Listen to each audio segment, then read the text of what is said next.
Welcome to the latest episode of Out of Left Field. The topic today is drugs, the drug industry, drug addiction in BC, fentanyl crisis, all that sort of stuff. We'll be talking with Shane, and you can find us on Twitter at RealUlf, and on Patreon and on Facebook and a bunch of other places.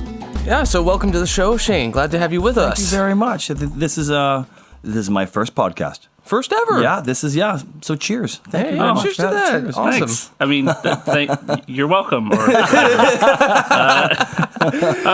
I'm glad you're here. Yeah, this is actually a topic I know very little about, to be completely honest. It's something I wanted to sort of talk about on the show and just in general for quite a while, but like other than reading the headlines of, thousands of deaths and sort of this ongoing crisis in both BC and across the whole continent and arguably the whole world, I didn't really know very much about it in any kind of sort of in-depth way. So that's sort of why I'm glad you're here. Right on. Thank you. Yeah. So why don't we start? Why don't you just tell us a little bit about you work with? Where do you work? Yeah. So I work for AIDS Vancouver Island. Yeah. Which is one of the ground zeros here in Victoria for the war on drugs. Right. So for the fentanyl, what's being called the fentanyl crisis, and we can go into that a little bit more later. So this is predominantly a harm reduction service. Until recently, we were confined to the distribution of harm reduction equipment, pipes, needles, and the assorted accoutrement thereof. And now, for the past year, we have been running what's called an overdose prevention site, or a overdose prevention room. So OPRs, as they're called, which is sort of a kind of a made in BC kind of invention, which again we can go into that a little bit later. Most of my work is in programming, and so I've done lots of frontline work. Mostly now, it's actually for quite some time. My work is more around what you might call like political engagement of the clients of the needle exchange, right? So Political, how? Political, yeah. So like I do what's called I do programming, and so that takes a variety of different sort of angles, right? So what we're talking about is like stuff for people to really do, right? So we believe that one of the most vital steps in anyone feeling well, and that could be continuing to do your drugs or not, is that people need to feel that they are worth something. Mm-hmm. And certainly knowing that the great majority of our clients are, if they're not homeless, they're very precariously housed. Managing a full-blown addiction while you're homeless is a tremendous amount of work with a great deal of stigma. So my job is to create environments where people can think of themselves as more than the dirty looks they receive on the street or the condemnation they might receive from the shop owner or other service providers or the police, right? Like, it's a really, really hard life. And so my job, not just me, but largely me, is to intervene in that. And then so that we have folks who don't really know what day it is. So I can't say, can you be there at Tuesday at 9? That's not possible, right? Right. So it might be just show up whenever this kind of afternoon, and I'll just try and catch you. So a lot of it's really casting a broad net. Yeah. And as people sort of stabilize or at a place in their life where maybe they are housed, maybe their drug use is sort of stabilized for one reason or another, and can be somewhere at a certain time, then we can elevate the kind of intensity or difficulty of those sorts of programs. And as you get higher, they tend to be some very, very classic, like 1970s kind of like consciousness raising sort of thing, right? So, like what feminists were doing in the 70s. So you'd get folks together and they'd realize that what they thought was their individual experience, an isolated experience, was in fact systemic. Oh, that happens. Oh, when I go to a doctor. I'm treated like this. Oh, that happened to you too? And so you want to create a lot of those kind of environments, right? Where people can begin to realize that they are part of a people, right? You're actually part of a large tribe, right? And therein lies the opportunity for solidarity. And then as that kind of moves for people, we have what's called sort of like your leadership tier. These are folks who are actively working on outreach. They might be sitting on boards of like user-run organizations. They might be running an OPR themselves. They're actively engaged in the production of like life-saving measures in their community, but are still active drug users themselves, very much in the scene. So I've been an organizer in Victoria now for 25 years, right? So I have a lot of contacts. I have a lot of different kind of I can fit people into different sorts of opportunities, right? So we'll create organizing opportunities for folks to maybe talk to the media, work with their own people, educate, blah blah blah. Right. I mean, it's a really interesting sort of a description of this whole approach because you were talking about sort of starting off with, like you said, people who don't know what day it is and really can't sort of be expected to for the most part, and then sort of building up a foundation of either resources or just stuff to do, and then eventually kind of developing that into kind of a socialized environment, and on the basis of that sort of bringing of people together with a common experience, that the kind of more, I guess, the politicization of that sort of would grow out of that on their own terms. Yes. I guess, is that what you're saying? Exactly. So whereas earlier on, I'm taking more of a leadership because I'm running the group, so I'm the one doing a lot of the educating, right? So for instance, I run this thing called Street College, and it's a drop-in, runs every Monday from 3:30 to 4:30, and it used to have topics like HIV or hepatitis C or harm reduction or this kind of stuff, right? And as folks keep coming, they don't want to hear that. They've heard that's the public health line, right? They want to keep, but what folks really want to hear is prisons. They want to talk about prison. They want to talk about poverty. One guy I made some offhand comment about how Queen Victoria was the biggest drug dealer we've ever known. They're like, what do you mean? I said, you never heard about the opium wars? Yeah. Never? No idea. So I did a bunch of research and made a presentation to the group on the opium wars. And folks were like, frig, I had apps. So like, folks, so my job is to respond in many ways to what people indicate to be their educational needs, right? No one's asking me to do algebra.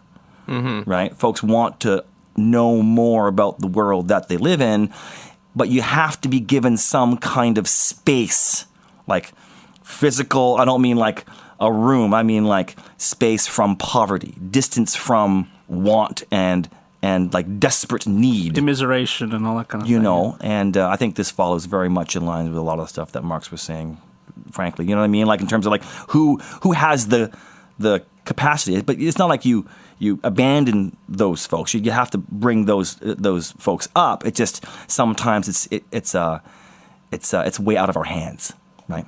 Well, I've heard, like, if we're talking, just to mention the fentanyl crisis again here, I've heard some people in the healthcare industry refer to it as like not even really a crisis anymore, so much as it's a pandemic, that it's been going on for so long, and that has been perpetually at this crisis level for so long that it's just almost like seems like it's here to stay.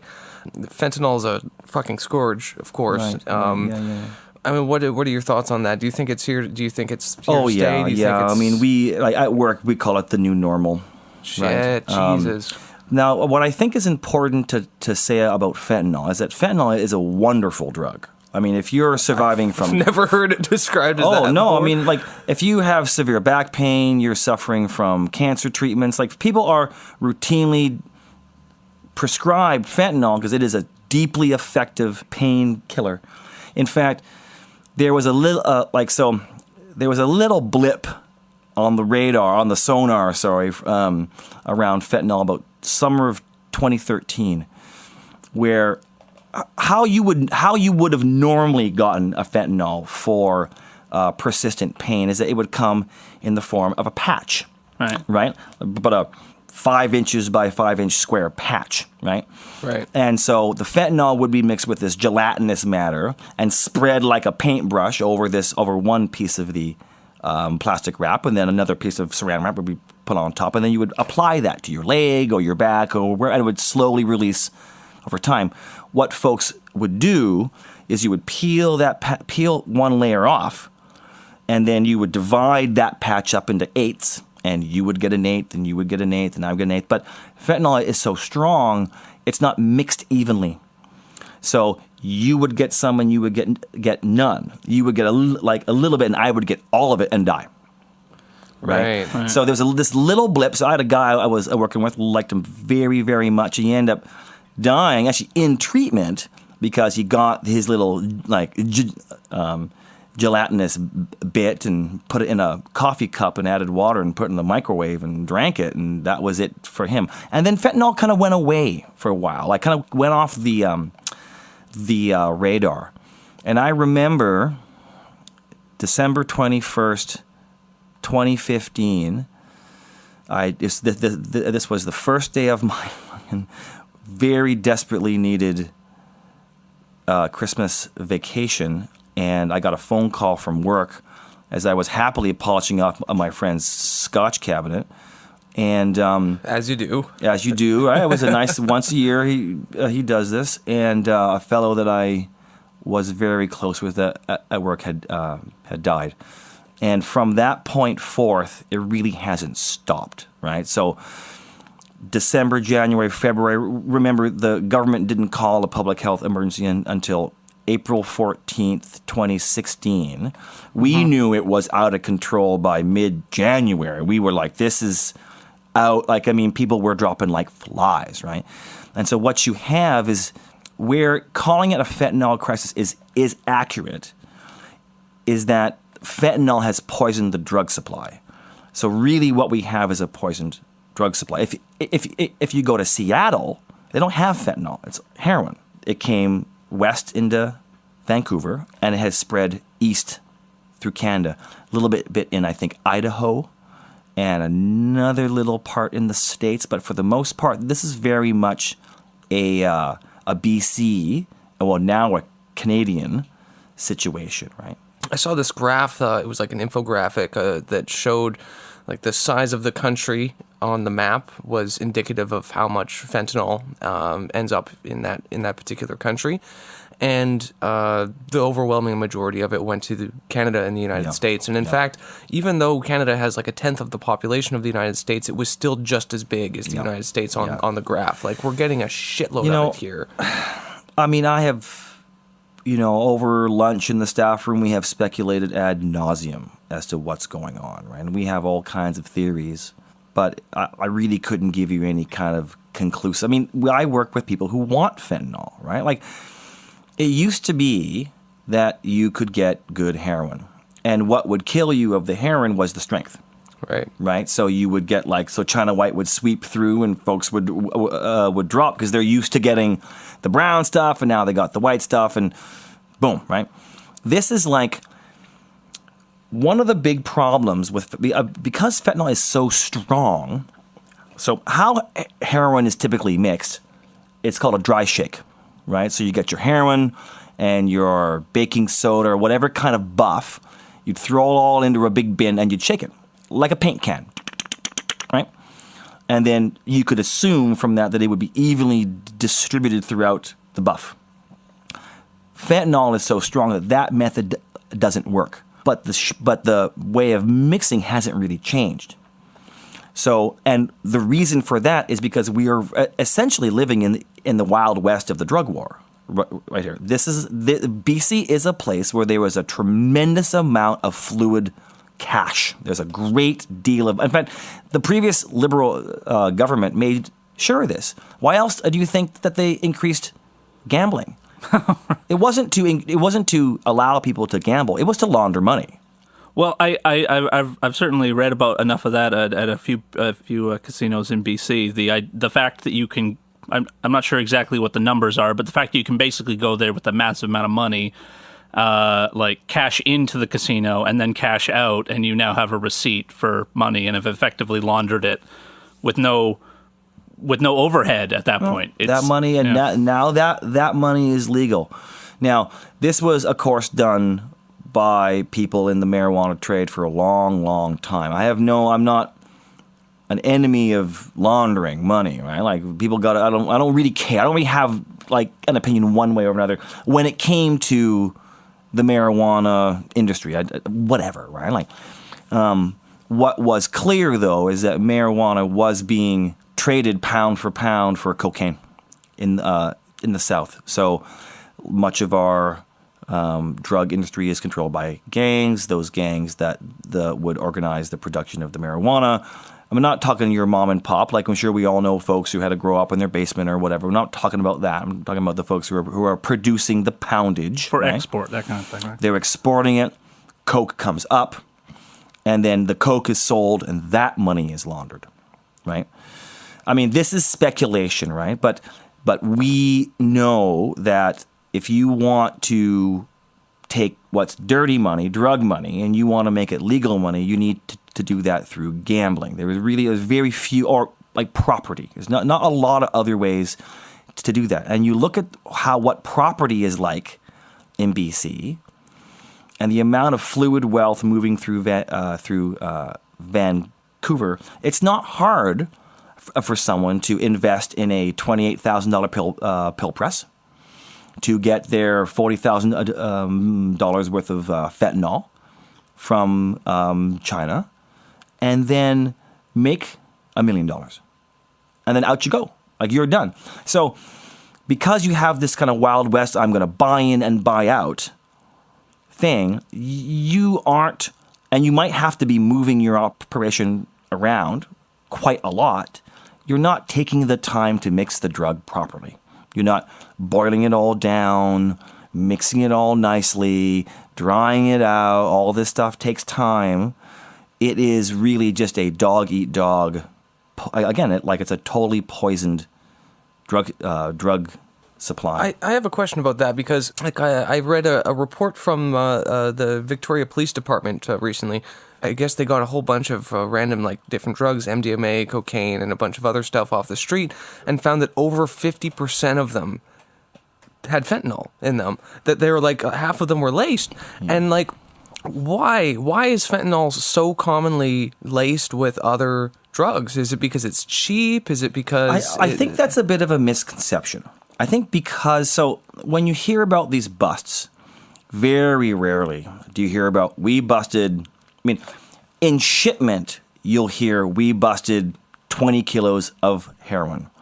When you bust a house, it's, a kilo of heroin, how many ounces of cocaine, X number of pills, like that. There'll be a spectrum. We got meth. They got the whole pharmaceutical range in there, right?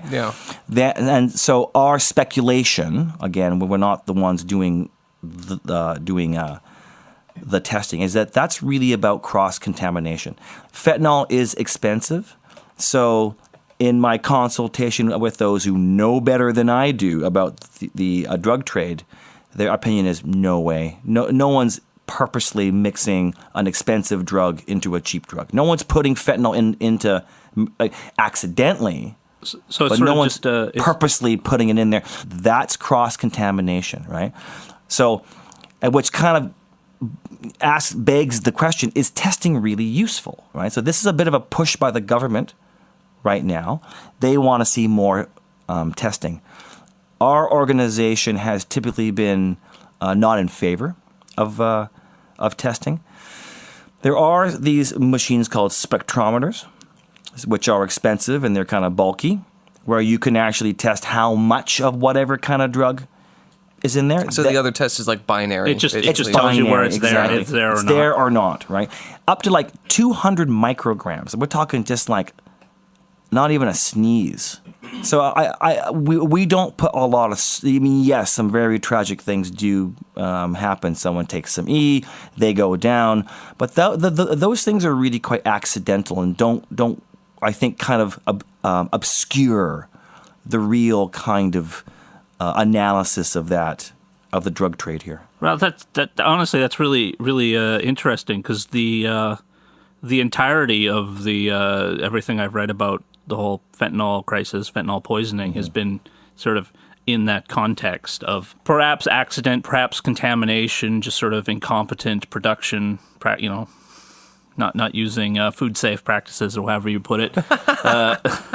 But the way most of these news reports seem to put it is that, fentanyl is just, you can cut it with other drugs to sort of cheat to save money, essentially. That was what I thought. Fentanyl's too. not cheap.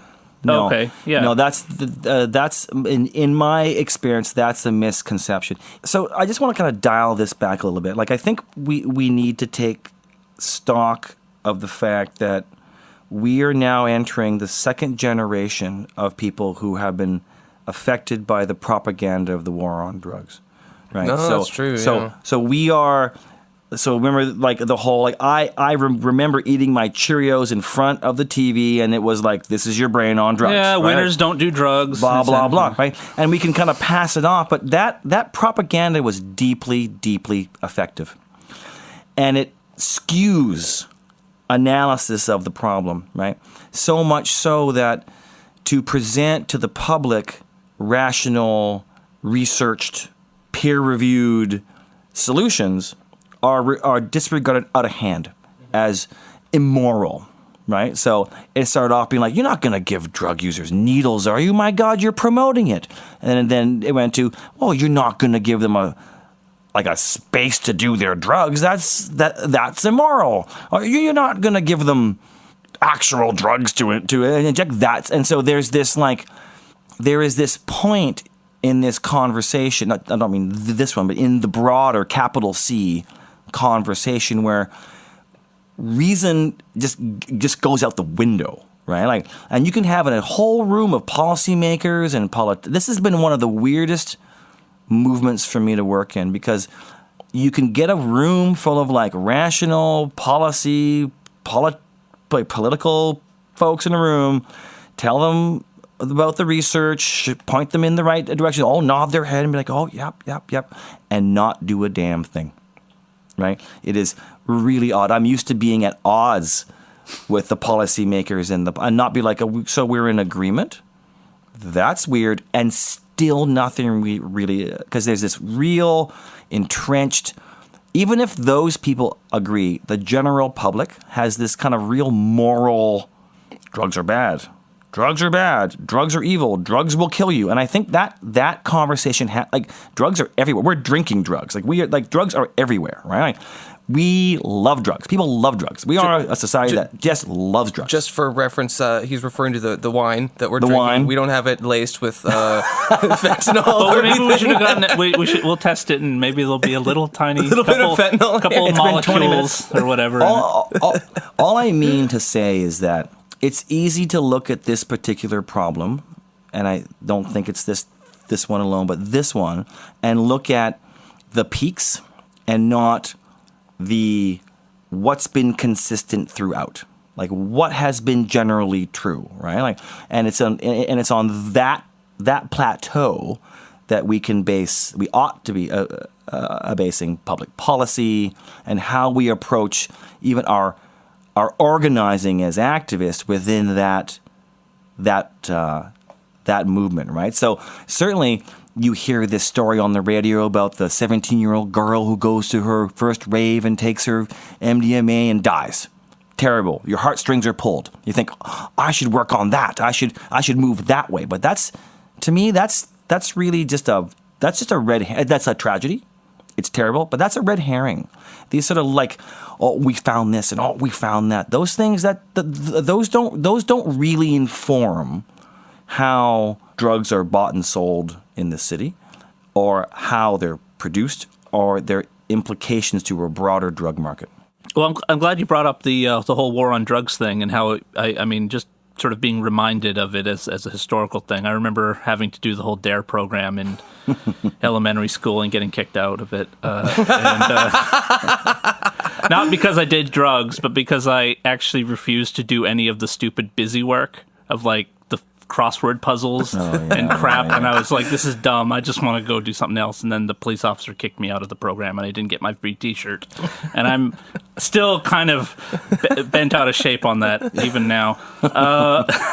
But no, this, I mean, now it seems like more with the, I mean, I remember several sort of important politicians talking about how like the war on drugs has been a failure and sort of it rhetorically was being wound down, but nothing seemed to actually be changing as far as broad policies go. Even when it comes to our government, you know, Trudeau talks about how he's going to be, well, it was actually elected as one of his planks of, you know, legalizing marijuana, and that's sort of opening up, and at least in theory, and sort of a discussion on other drugs and other industries and all that sort of thing.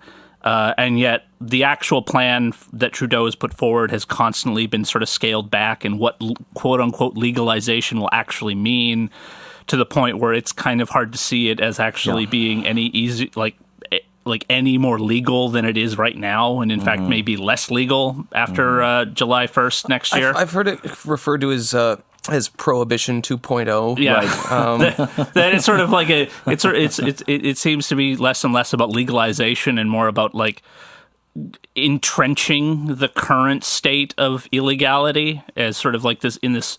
To sort of turn it into less of a gray area and more of just having a more clearly demarcated illegal side and legal side to it.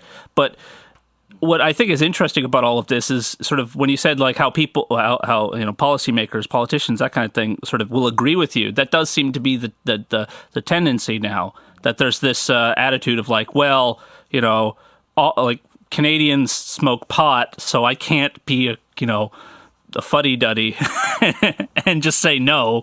I would suspect that the Liberals' plans have more to do with providing relief to overburdened court systems than they have anything to do with the desire of those who are smoking pot. Right. Well, and tax dollars too. You know, they're going to get a lot of money from it. There is a tax revenue, and you can never shake a stick at a government's desire to get some more money, right? Like, it's not going to be a lot of money. I mean, the Canadian budget is in the trillions of dollars, so it's something. And I thought they were quite cheeky to suggest to the provinces that they were going to take. It was very much almost sort of like a drug deal, how they were like deciding how they were going to split the revenue. So it's just going to be 50-50. Province was going to get 50. The feds were going to get 50. And that was a very much a crass money grab, because really the feds have to do sweet FA. They have to just like raise their hands and things change, whereas the provinces are really going to be doing the heavy lifting in terms of, well, they're going to be administrating this new Prohibition 2.0. They're going to be administrating a new kind of war on drugs. It's always this sort of thing where you're like, once you legitimize a part of a movement, you can ravage those that are considered the illegitimate. Yeah. So these are the peaceful protesters. These are the violent ones. So is this where the war on drugs is going then? Do you think? Yeah, I don't think this is no fundamental change, and I don't think there's really much a government can do. So I'm of really two like conflicting minds, right? So one is sort of the anti-capitalist mind, and one is I work in the trenches with people who need relief, right? And so, we need the federal government to decriminalize opioids. And we need them to, and further, we need them to make them available to people who need them, right? So prescribe them or whatever. I don't want to over-medicalize the system. I don't want to create the new policers, like the cops are now just being moved over to the doctors. Like, I don't think control is not working, but some form of like relief is really needed for folks. So there's a program in Vancouver called the Crosstown Clinic. They have over 300 clients. And those people show up twice a day. They get their injectable hydromorphone, which is dilaudid. They inject it. They leave. People can maintain work, they can maintain their housing, they can reconnect with, like, it is an incredibly successful, highly researched, well-documented program that is the shining star of the Canadian drug policy hopefuls, right? It's touted. And the BC government is trying to, because the feds have already said that they're not going to do that. They're not going to, marijuana is where the buck stops. They're done there, right? And they're going to mess that up too, right? They're going to fuck it right up. They're going to fuck it right up. Oh, right? absolutely. So they're not going to I mean, Trudeau has just said flatly, and he won't even engage in the debate anymore. So it's now, again, the heavy lifting is going to be up to really BC. I mean, I'm not sure what it's like elsewhere. Sounds like Ontario government doesn't really give much of a fuck. So the BC government is clearly they're grappling. There are a lot of doctors and senior health officials that are just pulling their hair out, trying to figure out how. It's you can decriminalize all you want. You're not going to change the reality on the ground. Right. Is that the drug supply is poisoned. That isn't going to, you'd be like, go for it, guys, free ride, go, whatever, right? But you're still buying off the same people. Yeah. Right? So now let's just take this a step further, right? So Portugal has decriminalized all drugs, all possession of personal use of drugs, right? Not surprisingly, Portugal went from one of the deadliest overdose countries in Europe to the least deadliest overdose country in Europe. And the money that was going to courts and prisons and police was diverted into programs and social workers and, frankly, a more socialist and a more smarter way of doing things, right? It's still control. I am a bit of a libertarian socialist, so I don't like the control aspect. But as far as from a social policy perspective, that's a win for that country, right? Like coming here, where you have, and of course they're closer to heroin. Like heroin is in terms of miles, is produced closer to them than it is here. Kilometers. Come on. Kilometers. Well, it's Europe, right? Europe. Sorry. Our Canadian listeners will rake us over the coals for that. Miles. True to form. So here, if we take this one step further and say, okay, we're going to let's say Canada decides to take that model. I don't believe that model would work in a situation where your drug supply is poisoned. Yeah. So it's possible that you could get the government to collude with pharmaceutical agencies. So Satan and Lucifer are going to get together and make out a deal and make heroin available, which is actually a brand name. Bayer invented heroin. It's a German word for heroic. But heroin comes from the German word meaning heroic. It's a brand name. They collude. People get their drugs. That's great. So, but what are you going to do about cocaine or methamphetamine? Are you going to start offering people that? Are you going to go to the drugstore and purchase methamphetamine? No government will ever do that. No government will ever. So this is a bit of a crisis, I would say, of capitalism. Right there, right at that very point where governments will do zero. Free market is booming. I mean, the drug market is capitalism par excellence. There is no government subsidy. Boeing could not do this. Right? Bombardier could not. These are the best capitalists. Oh yeah, no, it's like the last bastion of the small business owner. You know, the idealized, small business is the backbone of our economy. It's like, yes, exactly. The small business owner is best exemplified in Canada, at least, by the drug producer or seller or distributor. Well, let's blow that wide open a little bit further. Is that I think it is very safe to say, my understanding is that the most stable commodity that you can have is cocaine. So in terms of this free market, okay, you got your little guy, he's producing, there's no government subsidies, they're doing it entirely on their own. That's Wild West free market capitalism. Cocaine is very widely used all throughout the Western world, amongst all strata of society. So from Donald Trump sniffling in the second debate, right down to your college kids on the weekend. It is everywhere. I mean, it is seriously, and production is stable.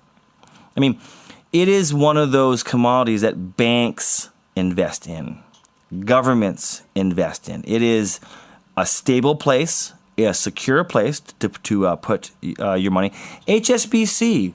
I was just going to say they were convicted of doing business with cartel drug traffickers, where they had invested in that business. It wasn't just like they just took the money. Like, this is money for them. And I think at some level, once you get above just like having it for your party on the weekend, it is a sound business choice, right? Every time I go through the Vancouver airport and there's like HSBC advertisements throughout the whole fucking building, and that they've got these like inspirational photos of like, this is a story of human ingenuity and blah, blah, blah. And I always make these like joke commercials in my head that's like, this is a story of human ingenuity where we helped Mexican drug cartels launder their money at the cost of thousands of human lives. Yeah, exactly.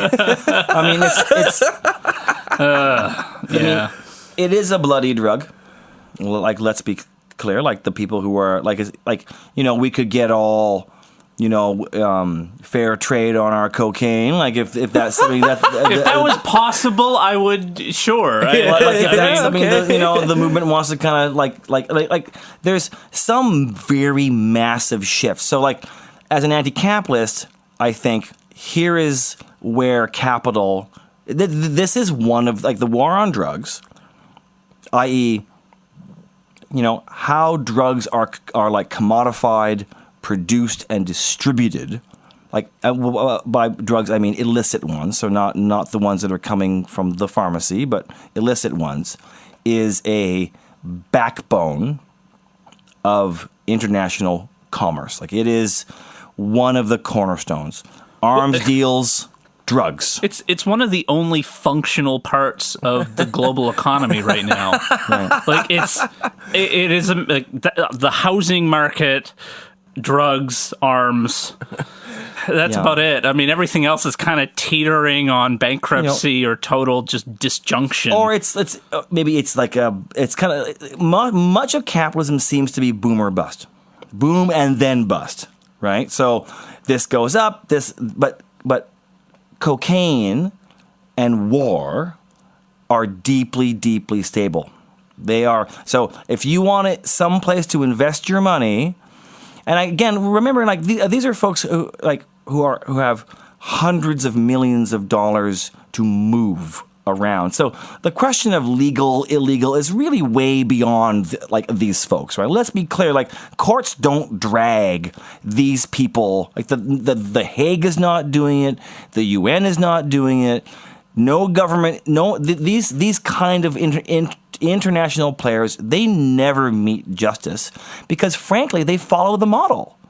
They actually play by the rules. I don't mean the petty rules of like international free trade. I mean how capitalism is supposed to function. These people do it, right? And on the flip side, the war on drugs domestically is also one of the like cornerstones of capitalism. When you look at because capitalism requires a strong state. Right, so quite contrary to what capitalists like to think. Oh, we're doing it on our own. We no one handed me nothing. We're just forging ahead, and they not only require substantive government subsidy, they also require a strong state to quell any kind of disruption to their profit. Right, so. Well, one thing that I wanted to say there's two things that I wanted to say. One was that in the United States, when you have private prisons, like you were talking about the difference between prosecuting the big bankers, the money launderers, the drug producers, and instead focusing on the users and criminalizing the poor and the drug users. And in the United States, where you have the private prison system, locking them up is also part of the whole capitalist system, where you have these private prison systems that have like they guarantee 90% occupancy, and like the police are like looking for people to lock up just so they can like maintain their quotas basically. And so you have this like highly awful and you know, tearing apart families and ruining people's lives, criminalization of the poor and drug users. But also the fact that like the war on drugs, like you were saying earlier in this episode, that, you know, they're everywhere. A lot of people do drugs. It's not just like the junkies on the street or like people in the shadows. It's like they're pretty common, you know. It's part of society to some extent. And the fact that the war on drugs, it's such a reactionary way to deal with something that's just part of fucking society, you know. Well, I mean, and the fact that we're criminalizing drug use and we're criminalizing the poor, not only is not helping the problem, but it's making it worse, and it makes it impossible to deal with. Like, if it's almost like this collective denial, like the stigmatization of drug use means that society just doesn't want to deal with this. Like when you have these, like you said, evidence-based safe injection sites and treatment centers and addiction treatment centers where you're maybe giving them like a small amount of the drug to help them cope with their addiction so that they can get on with their fucking lives. But oh no, you can't be giving them drugs. You know, that's bad. That's immoral. And I do think that like the cultural aspect that you brought up before about of the stigmatization of drug use is kind of the problem, and it's what is preventing the government and society at large from actually in an evidence-based, proven way from actually dealing with this. Like, I mean, isn't Vancouver like the only place in North America where there's an actual safe injection site, or are there other ones? Or well, we do have our like what are called OPR. So we have our overdose prevention rooms. There are the federal process. So remember, the feds control. They control that's the criminal justice system. So Section 56 of the Criminal Code, that's run by the feds. So they really have to be the ones to give you permission. So what a Section 56 exemption really means. So Section 56 of the Criminal Code applies to the possession of a controlled substance. So when you are applying to the federal government to run a supervised injection site, you are essentially applying for a Section 56 exemption. Right. Which means that the possession of those illegal drugs within this premise they're legal. Well, not legal, but they're allowed. They won't be prosecuted. Turn a blind eye. Yeah. And that process is exhaustive. It is long, it is tedious, it is expensive. And the feds could just say no. They're not going to say no, but it takes a long, long damn time. So what the provincial, under the auspices of the public health emergency, the provincial government basically last December ordered the health authorities, which is a very rare thing for them to do. We would like to see more intervention on the part of the Ministry of Health into the health authorities, but they don't like to do that. They don't want to. They see this as a different level of government, so they don't want to intervene because they think that's inappropriate. We would love them to because VHA is a terrible organization and they really need some oversight. However, in a rare move, the provincial government ordered the health authorities province-wide to open temporary injection sites, okay, circumventing the federal process to just deal with to just try and deal with this epidemic, right? Yeah. And so the OPR is kind of a legal loophole, right? In a way, right? It's not like a full-time injection site kind of a thing. They absolutely are. So our place in Victoria is it's the name for the biggest soup kitchen in the city. So it's sort of like the living room of Victoria's homeless. Yeah. At the Our Place site is those steel containers that are sometimes used as like offices at like construction sites. Portables? It's like a steel portable. Yeah. Right? Yeah. That's been transformed into an OPR for them. That thing runs 14 hours a day, 16 hours a day, every day of the year. These and there's a bunch of them in Vancouver, and they're all over the province, right? And they're useful. They're good things. I'm glad that we have them. The question is, like, if the province eliminates the public health emergency, do these things vanish?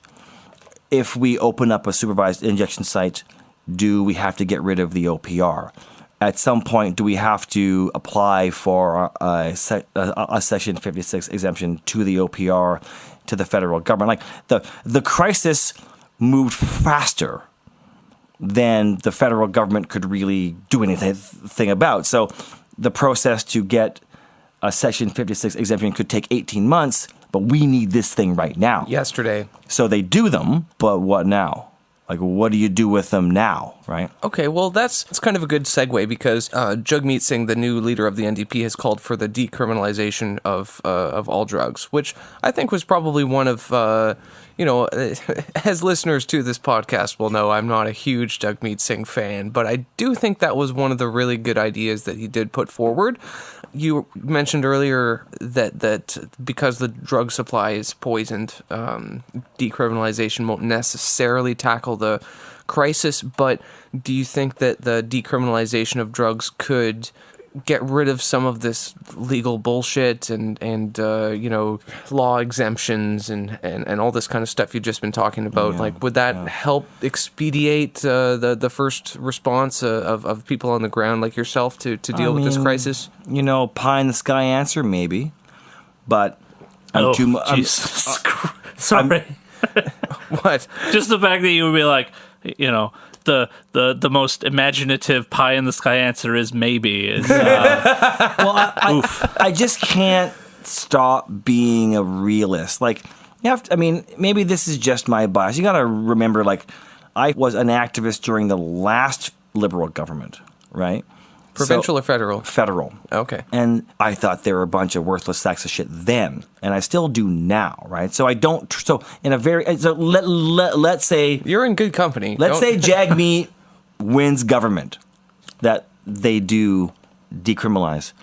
That victory will create its own contradictions. Every victory creates its own contradictions, right? So could decriminalization take some of that boot off the neck of some of those communities being disproportionately affected by the war on drugs? Maybe.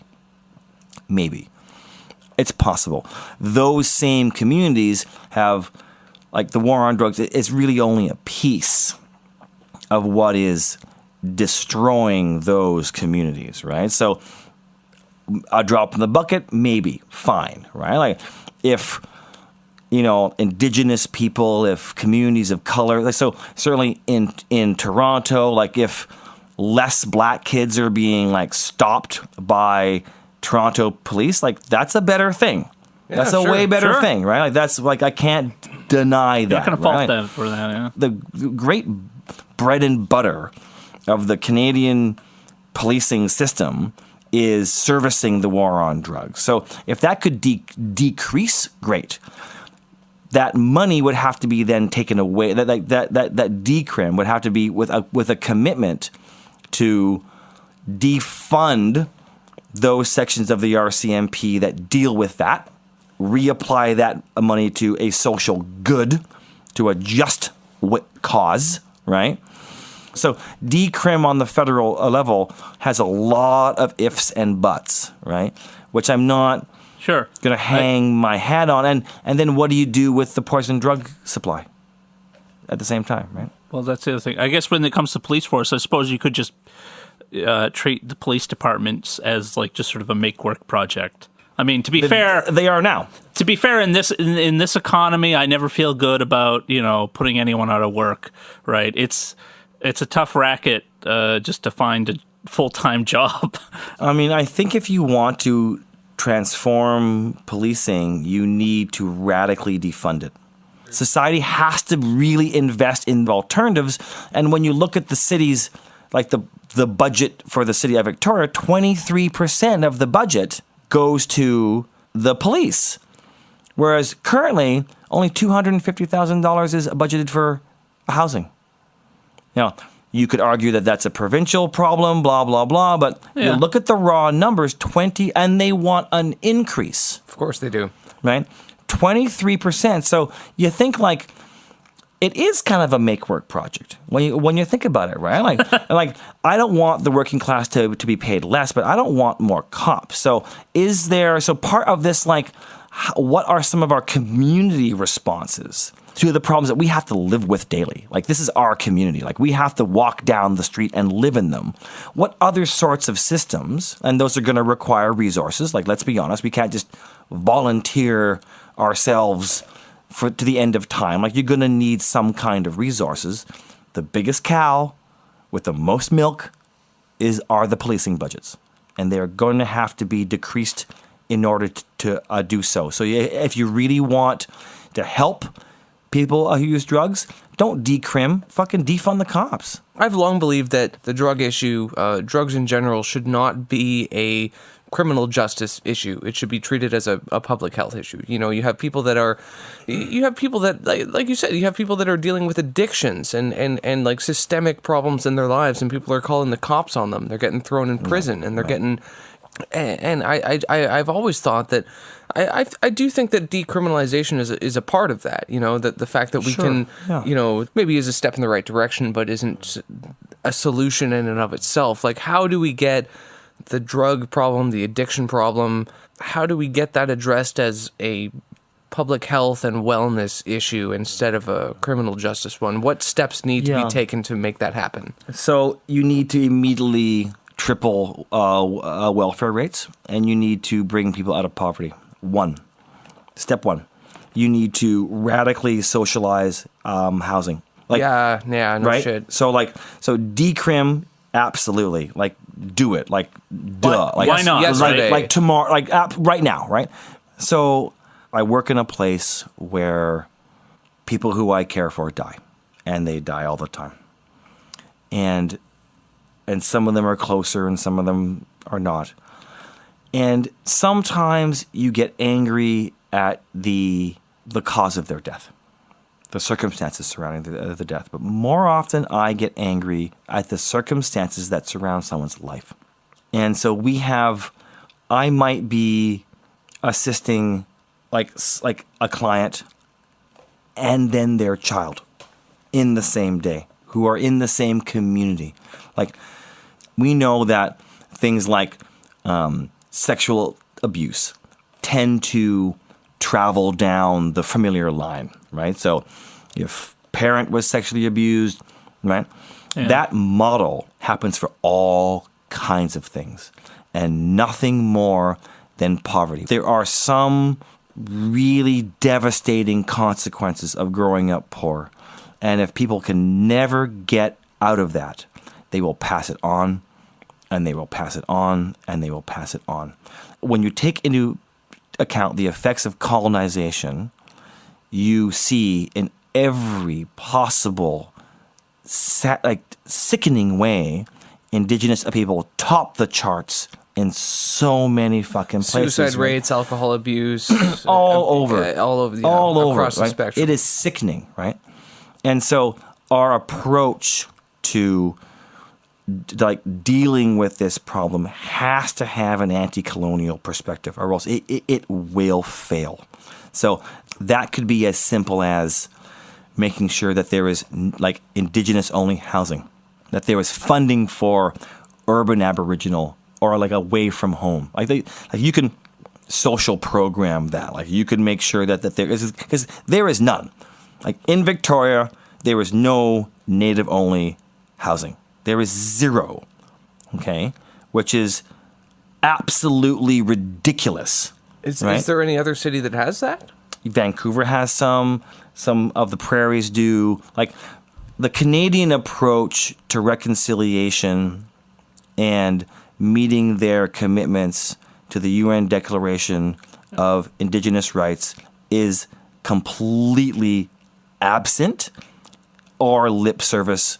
Okay, so how do you think we actually fix this problem? Like, we've talked about the shortcomings of decriminalization, the shortcomings of policing, the shortcomings of all sorts of things. But like, if we want to actually address the systemic problems of substance abuse, of addictions, of overdoses, of crime, and all this stuff, like, if decriminalization is not sufficient, what do you propose is a better way of tackling this problem? Well, I mean, a lot of where the government is going right now and where our policy is focused is on who's doing drugs right now. And that makes a lot of sense because we have a public health care crisis. People are dying in record numbers. Like, I mean, every year, like this year is worse than last year. So we need to figure out a way how to turn off the tap, so to speak. So some of our goals need to be long-term, and unfortunately, governments don't last very long, and then a new one comes in, and they change the plan.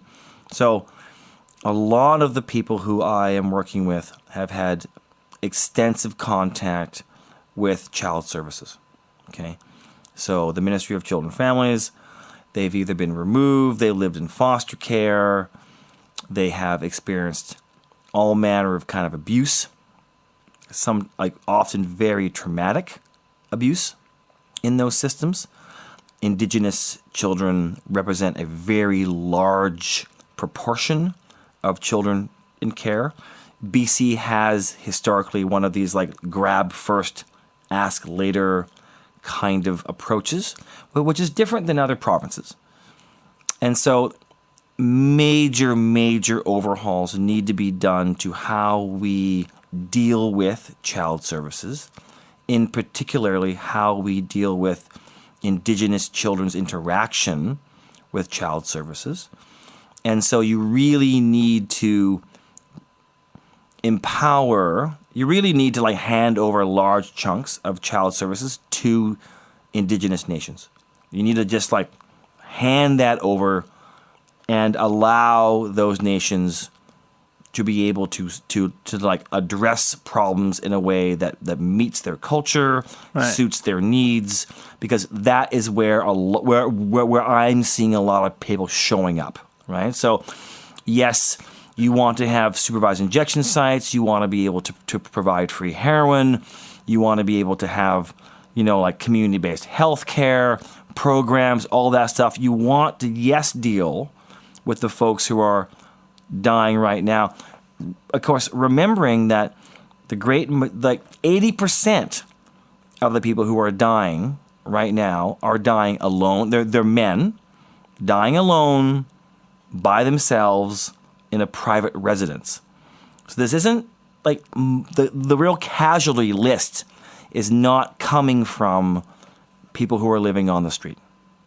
It's coming from folks who have a consistent habit.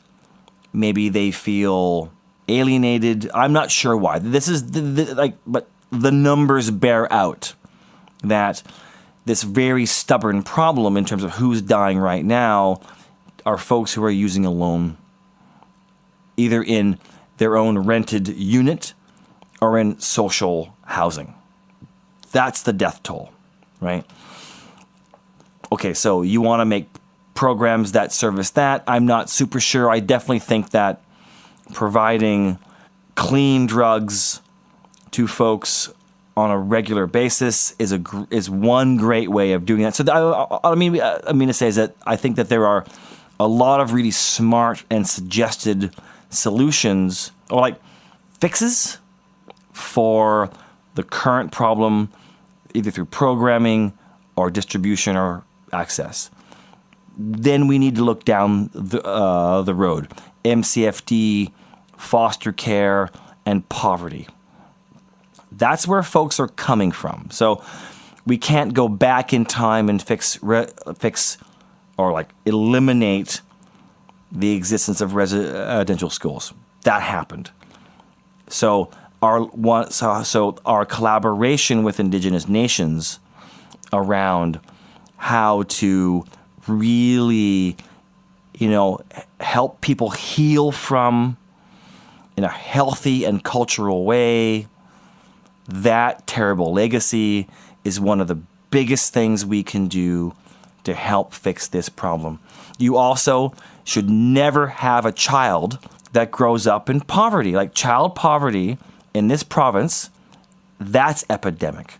It was it was the biggest in Canada for me. I think it's still. It is still.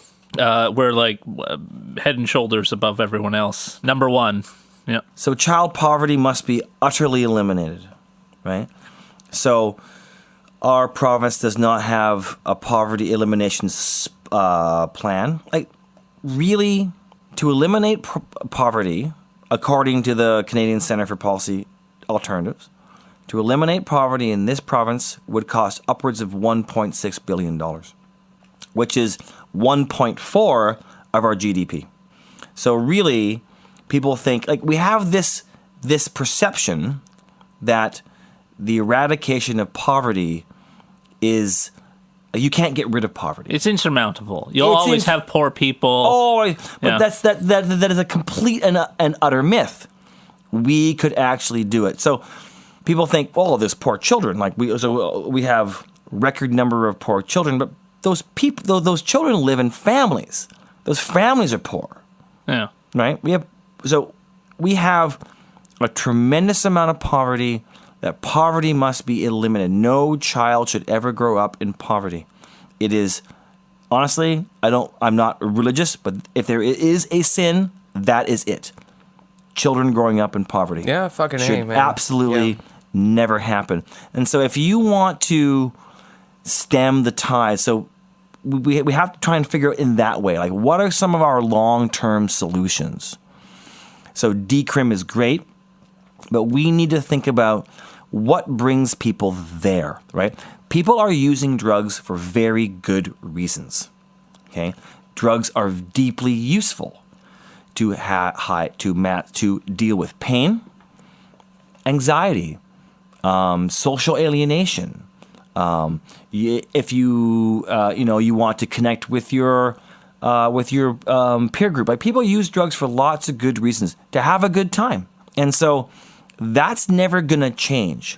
So if people are using drugs to deal with pain, we need to figure out what they're suffering from, which is frankly comes as children, and eliminate that at its source. Well, it lies in stark contrast to the lock them up, take away their drugs, and put them on a blacklist and throw them in prison. Break the law, go to jail. I mean, well, the way that we deal with drugs right now is like, well, we don't like it, it's a problem, it's illegal, so we'll just, put them in jail for it and penalize the symptom rather than looking at the actual root cause of the problem. What's way more common, and like, yes to the root cause, but what plagues the people I work with more than anything else is the administrative crime, right? So, example, lots of folks who will shoplift to maintain their habits. So the crime is not, so what you get picked up for is not possession, it's shoplifting. And so you go to court, you say you get released on reconnaissance, you'll just don't do it again, but now you're on probation. You violate your probation, and sometimes the conditions of your probation can be abstain from drugs and alcohol. Have no harm reduction paraphernalia on you. Don't shoplift anymore. Find housing, right? And of course, to someone who is deeply physically addicted, that's impossible. Find housing? I mean, find housing. Nobody can fucking find housing in this city. No. Housing? No one. You can't get a bachelor suite for less than $1,100 a month in this fucking city that I live in. So the conditions in which people are required to stay in good stead with the criminal justice system are often really unreasonable. So the great majority of people in our local jail, in Wilkinson jail, in Wilkie, are there for administrative crimes. So they violated their parole. They didn't show up to their court date on time. They were caught with drugs on them and whatever, right? So it's this really revolving door, and the revolving door isn't the addiction; it's the conflict with the court system. That's how people keep going in and out. Just a constant little water wheel of bullshit, right? Exactly. So you violate your parole 3 times. Boom, you're back in. You serve 6 months, which does no one any good. You come out. You are literally dropped on the corner with the clothes on your back, which aren't the clothes you were brought in with. They're your sweat grays that you were issued in prison with your prison shoes, and nothing else but a list of conditions that you cannot violate, which you do. Oh, and by the way, don't fuck up. Or you'll be back in prison for another useless period of time. Yeah. So you get brought up before the same judge, blah blah. You over and see over how again, this whacked goes, over right? and over and over again. Yeah. And so the solution how do you deal with that? There's obviously prison reform involved. We now have these drug courts. I don't like the drug courts as a solution. I don't think you want to really involve the judicial system in terms of solutions. No, it's a public health issue. It shouldn't be a criminal justice problem. It really shouldn't be. But then drug use as a health issue and having that recognized amongst society in general. So I think broadly speaking, policymakers, politicians, judges would agree. It's not criminal. I mean, you get lots of morons who still think that, but there's been this shift through a lot of activism and policy and push, right? Great. Here's an example of your successes creating their own contradictions, because now we've emboldened the medical system, which is in some ways no less punitive. Now, no, you're not going to go to jail, but rather than having a parole officer, now you have a doctor, right? And so whose handwriting is illegible. Whose logic is illegible in many cases. There's no guarantee that doctor has your back either, right? So yeah, that's true. We really hesitate. So yes, so our push 8 years ago, 5 years ago was, this is not a criminal issue, it's a health issue. Treat it like it's health. Now that's now been accepted, the contradiction is now that we're now having to deal with a bureaucratic, unyielding healthcare system, which is the face of which are doctors. Yeah. Being punitive, unyielding. Sure. Shits in their own right. So it's good that's been shifted, and that authoritarian bent is still present in a different form. No, a hospital's a better place than a prison, but it's still unless you're going to a hospital, unless you're going to the emergency room, the odds are you'll just be turned away anyhow, and then eventually you have to, basically be so awful that you can't be turned away. And you also have to be really, really, really nice. Well, sure. Right? You have to be the good drug user. Because if you show up there with your shopping cart, or with you've had a bad day, or you're smelly, or you're then our clients, I know multiple clients who would rather lose digits to infection than go to the hospital and face the stigma they're in. Literally, I knew a guy who lost an arm from the elbow down because he just could not deal with the perpetual stink eye from the nurses, from the doctors. The stigma within the healthcare system is enormous. Sadly, our health authority is kind of widely known to having problems with leadership, and to being risk averse, cost containment. These sort of corporate terms, where regardless of the rational again, peer-reviewed, well-researched solutions, they are taking a more political bend. So the public won't go for this. So we can't call it harm reduction because people don't like that.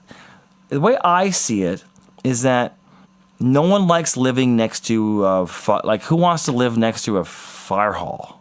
Like, I don't want to wake up at 3 a.m. with sirens going. Like, that sucks, right? But really glad there is one. Yeah. Really happy that there's a fire hall, right? Like, but our particular health, and again, health authorities differ.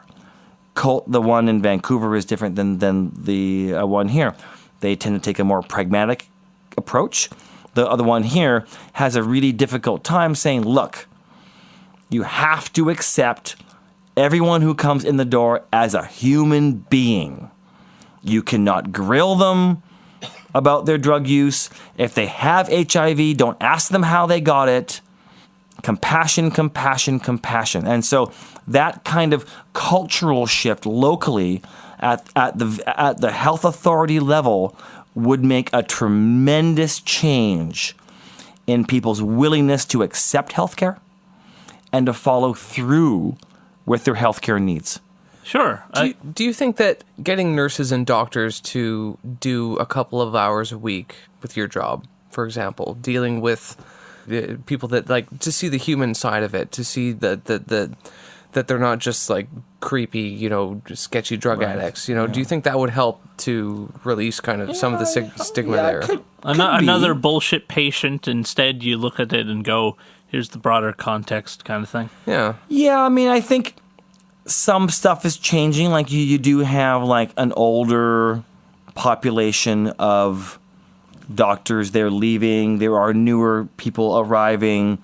The education for healthcare providers now is different than it was 20 years ago. Like things shift and move. And yeah, so would it be useful for people to engage with doctors, would these doctors and nurses feel differently if they were to come down?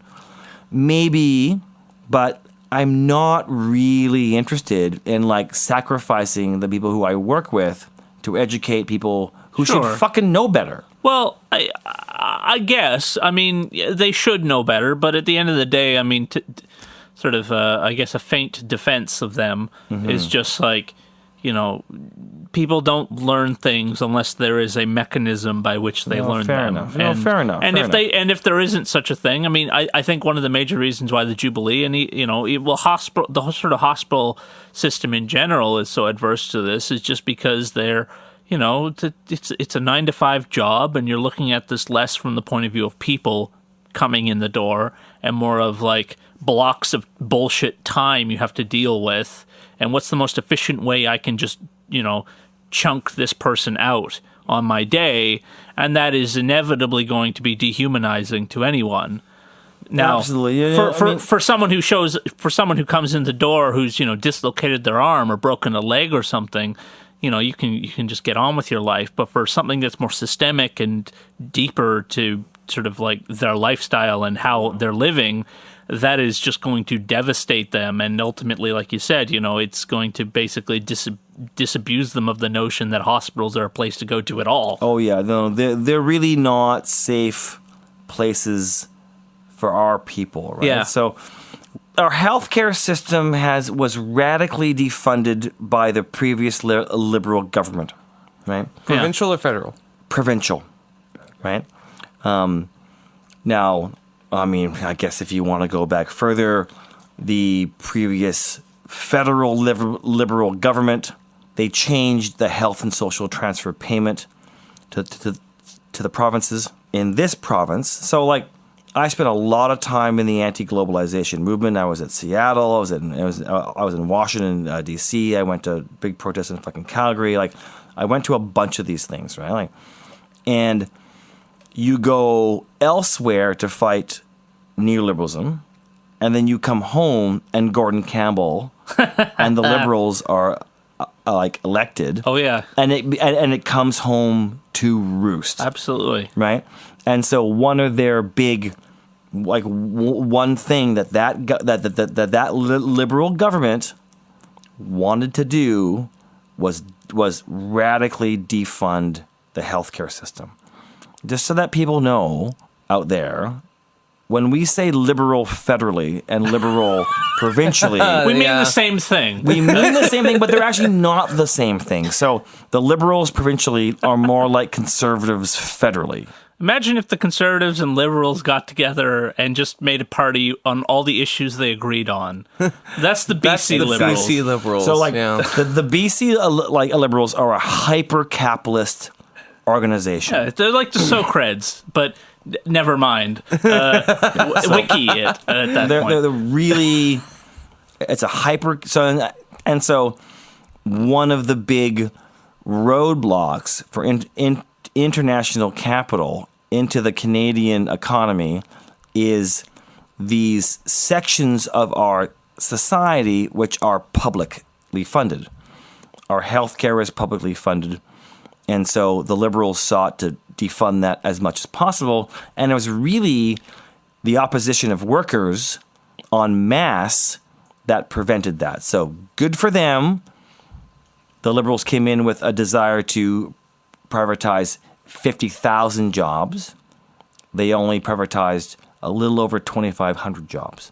So good on us for fighting that, but know that regardless, the healthcare system was radically defunded. People now had to pay a premium for their healthcare costs. Have to pay for ambulances, right? crutches, Everything slings, healthcare-wise got more expensive. People got laid off. Less nurses, less technicians, less. So you have someone from my community showing up to the hospital sometimes twice a day. Sure. For a week on end. You get frustrated. And that, and that hospital being as defunded as it is looking at this as just a drain on resources. They get pissy. You're like, why are you here again? And so there is this honestly, I get it. I get it. That's, and I've been there in my own work. You're just like, man, you're here again, and it's the same issue, and what the hell, right? But there is this, we need to understand that baked into the cake of our society are broken people. We have broken people. And they ain't going to be fixed. And no conversation you have with them, no housing, no program is going to fix that. They are broken. Now, they are surviving against all odds, amazingly. You should write books on it. How did you survive? How did you actually survive your life? It is incredible. And so, yeah, there you are at the hospital, again, seen as being weak, seen as being this messed up individual who can't care for themselves. Where in fact, quite the contrary, if you were to look back on their life, you'd be like, holy fuck, how did you survive that? Amazing. And you're still alive? Incredible. So there is this sort of level of compassion that does kind of get drained out when workers are overworked. I think that does speak to the funding issue for both the healthcare service or even social services in general, or the whole welfare state, really. It's been, austerity's been the order of the day for decades now, and, we're sort of reaping the wind, as it were. And I think the fentanyl poisoning is sort of a part of that too. This whole, you gut social services, and then the government acts like it's surprised that people have nothing more to do in their lives than to just do drugs. Mm-hmm. Well, what the hell fucking else is anyone going to do? You don't have a full-time job. You don't have consistent employment, consistent housing, consistent anything. There's no social services available that actually impact your lives in any way. But guess what? You can actually have a decent time with some friends if you just do some drugs on the weekend or during a couple days a week, and then eventually that just becomes your whole life because it's the only thing you can afford and the only thing that's actually socially available. In a sense, we were talking way earlier about how the fentanyl crisis is kind of a mystery in the sense of like where it came from or how it started. But I think in many ways it's a fairly it's a fairly simple answer. Par for the course. Like what could anyone possibly expect given how funding had been cut, given what people have available for them? The lack of resources, the lack of housing. What are people going to do? You can sit at home and watch fucking cable TV all day long? What? Like, what are you going to do with your day? Like, there's nothing else. Actually, cable TV is arguably more expensive than fentanyl is. So like being homeless is a tremendous amount of work. I don't think people really realize how much labor. Oh, they're just a bunch of lazy moochers. Oh, they never know all they do is sit around. It is. They make $25 an hour panhandling on fucking Pandora Street. Yeah, I've heard all that bullshit. You have to line up for every meal. You got to be there in advance. And you have to, people are walking 14 to 16 to 17 hours a day. You can't put your bag down. You can't sit down. Like there is zero. You have to maintain, and if you have a drug habit, you have to try and figure out how to maintain that. You might have a doctor's appointment in one part of town, and then you have a welfare appointment in a different part of town. But there's no, like, transportation is expensive. And you have to pay for the bus. But you can't. But you can't. You can't. Yeah. Who's got $5? Yeah, and then when you try to go onto the bus with your like bag of bottles or whatever, the bus driver's like, no, you can't bring that on here. And you can't because that's your money. Like that bag of bottles is money. Yeah, what would you say is sort of a, going forward, what would be a good thing to either advocate for or do about this? Yeah, normally I would just say, fully automated luxury gay space communism. Which is the thesis. Which is the thesis of every episode. At the end of the day, yeah, but just communism. But even on this issue is so complicated that like fully automated luxury gay space, could that really even solve this problem? It's so complicated. So, what are your thoughts? I've come to learn. I come from a working class home. Like our vices were drinking and smoking. Like I didn't really have much more than that, right? No money, but a home, some stability, and I'm very, very grateful for that. So I'm not connected to the issue in a personal way, but I am connected to the people who are. And I have learned that they know the solutions. So the people at the very ground floor, ground zero for the war on drugs, for this particular fentanyl crisis, they know the solutions. They know them very well, and they need to be listened to. The government wants to talk to policymakers. They want to talk to doctors. They want to talk to people like me. You need to talk to drug users. People who are using drugs, there's a great deal of intelligence, articulation. There are organizations set up to represent those bodies. They need to be dealt with seriously. They need to be listened to, and their ideas need to be made into policy. It's a good end. I don't know. Do you want to say anything else? No. Finish it up. Can I just say, thank you. This has been wonderful. I've never had this opportunity before. I really appreciate the opportunity to have a lengthy conversation about this topic. I talk about this in the staff room all the time. But this is, be able to sit down and talk to some other commies about what could possibly work is rare. So cheers to you. That's all we try. Cheers. We're it's been for me at least an absolutely amazing just discussion on something I thought I knew a fair bit about, and ultimately I probably did, but boy, there's a lot more to this than I thought at the beginning. Yeah, this is a super fucking complicated issue, and I actually learned a lot from this to talk. Thank you for being on the show. Not at all. Thanks for having me. And perhaps we'll have you on again. And, Part 2? And, Oh, yeah, sure. Fucking A, Well, why if you not? like being on, maybe you'll come on again. So, comrades, listeners, thank you for listening. If you want to buy us a beer, we are on Patreon. If you want to send us hate mail, we are on Twitter. And we also have a Facebook page. And And we're also on YouTube, although that's mattering less and less every day. yeah, well, we're still there. So, anyways, thank you for listening. We'll see you next time. And thank you very much, Comrade Shane, for being on the show. Thanks for having me. Fucking A, man. We'll see you next time. And enjoy yourselves. Take care. We'll see you next time.